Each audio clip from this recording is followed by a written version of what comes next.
MLC కవితపై మాజీ MP Madhu Yaskhi Goud ఆగ్రహం వ్యక్తం చేశారు.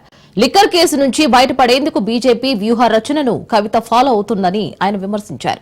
జాగృతి పేరుతో దోచుకున్న సొమ్ము జాగ్రత్తగా పంచుకుంటున్నేందుకు జాగృతి బలోపేతమని అన్నారు.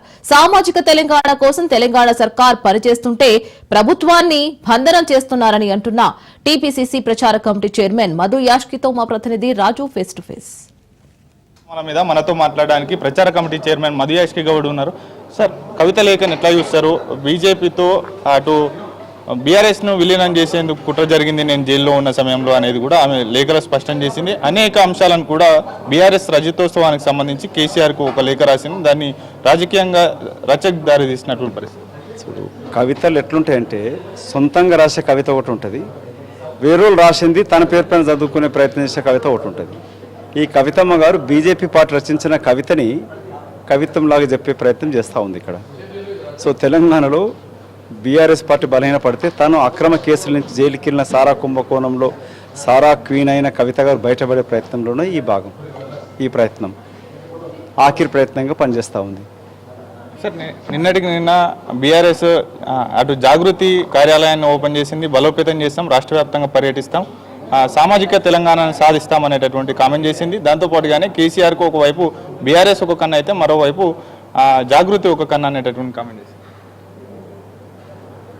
జాగృతి సంస్థ ఒక పెద్ద అవినీతి సంస్థ.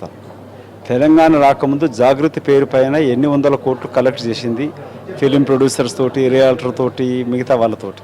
నంబర్ 1.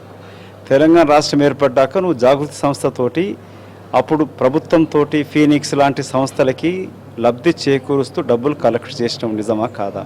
ఎంతమంది రైతు కుటుంబాలకు ఆర్థిక సహాయం చేసినావు?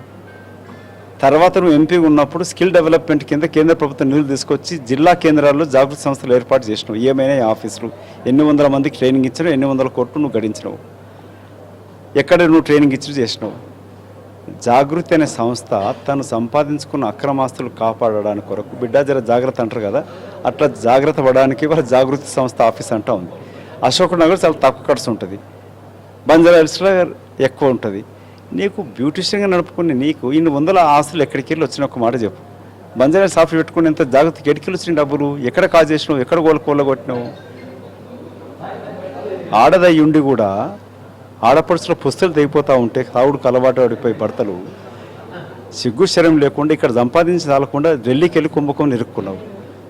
ఆ ఢిల్లీ కుంభకోణంలో చంద్రశేఖరరావు భాగస్వామ్యం ఉంది, కేజ్రీవాల్ భాగస్వామ్యం కూడా ఉన్నది. వీళ్ళ కళ్ళన్నీ కూడా ఎవడు కన్నం కొట్టి తమ అక్రమస్తులు కొల్లగొట్టి చూస్తాను కాపాడడానికి వాళ్ళు కళ్ళు తెరిచి కళ్ళు కాపాడుకుంటూ ఉంటారు తప్ప తెలంగాణ ఇవాళ ఆయుర్వేద దినోత్సవం. తెలంగాణ యావత్ ప్రజానీకం తల్లి సోనియమ్మకు కాళ్ళు మొక్కి కృతజ్ఞతలు తెలుపుకుంటూ ఉన్నారు. వీళ్ళు తెలంగాణ ప్రారంభించిన అమరుల త్యాగం నెరవేరాలంటే తెలంగాణ రాష్ట్ర ప్రభుత్వం, రేవంత్ రెడ్డి గారి ప్రభుత్వం కష్టించి పనిచేస్తూ ఉన్నది, ఇచ్చిన ఆమె నెరవేరుస్తూ ఉన్నది.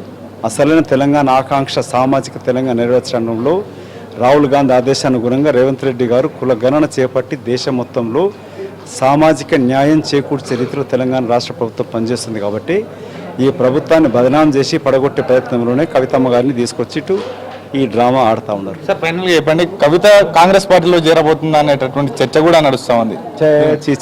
ఆమె కాంగ్రెస్ పార్టీ చేరుడు, సారా queen lady mafia don.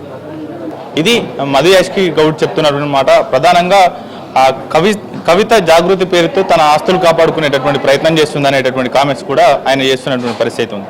Camera person వరుణ్తో రాజు, రాజ్ న్యూస్, హైదరాబాద్.